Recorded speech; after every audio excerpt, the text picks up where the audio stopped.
ní àní, ẹni ní àtúnlá. Pèsè wá fún àwọn ẹyẹ. Má kọminú, má kọminú, Olúwa yóò pèsè. Listen, Olúwa yóò pèsè iṣẹ́ rere fún wa. Àdúrà ni mo gbà, ìgbà rere yóò dé, ọjà wa yóò sì tà. Pèsè wá fún àwọn ẹyẹ. Má kọminú, má kọminú, Olúwa yóò pèsè. Rejoice, Olúwa pèsè fún ẹ ní ọdún yìí lórúkọ Jésù. Gbogbo ibi tí bàtà ti ń ta ẹ́ lẹ́sẹ̀, Ọlọ́run á bu òróró ìtura síbẹ̀.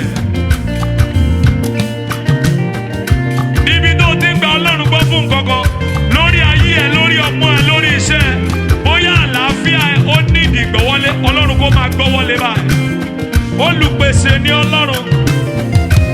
Mo gbàgbọ́ wípé yóò pèsè fún ọ àlàáfíà, owó, ìfọ̀kànbalẹ̀, ìtẹ̀síwájú, oore ọ̀fẹ́ ńlá àti àánú sí lórúkọ Jésù yóò pèsè.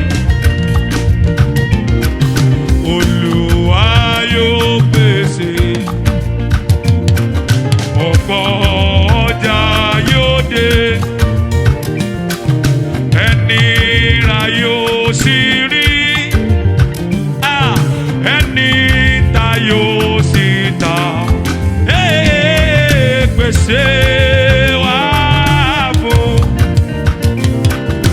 àwọn ẹyẹ. Má kọminú, má kọminú, Olúwa yóò pèsè. Listen, Olúwa yóò pèsè àlàáfíà ara, aláìsàn yóò dìde, ẹni kú lọ yóò sàn, ẹni kú lọ yóò sàn. Pèsè wá fún àwọn ẹyẹ. Má kọminú, má kọminú, Olúwa yóò pèsè. Listen, Olúwa yóò pèsè. It's a song of prayer. Ẹ̀mí gígùn fún wa, áńgẹ́lì yóò ṣọ́ wa, a kò ní ràgbàkò, ó ní ràgbàkò lórúkọ Jésù. Pèsè wá fún àwọn ẹyẹ. Má kọminú, má kọminú, Olúwa yóò pèsè. Olúwa yóò pèsè.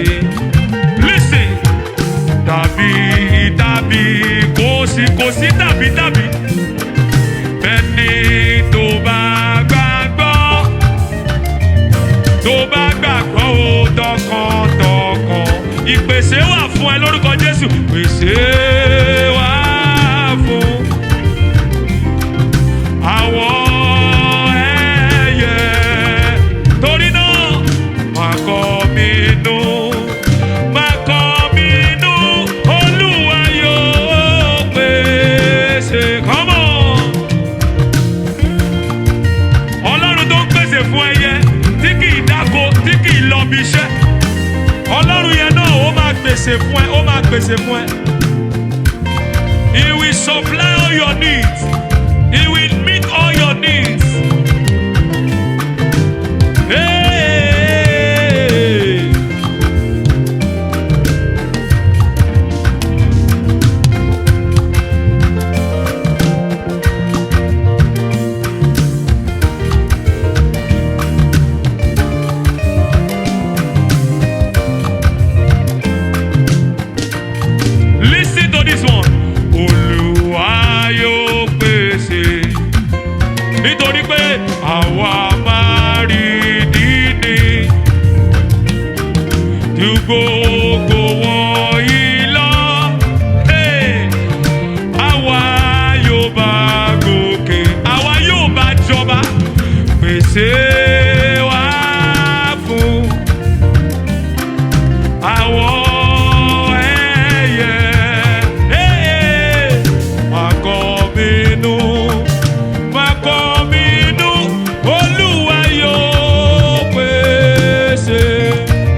Oluwalonibisi pèsè wá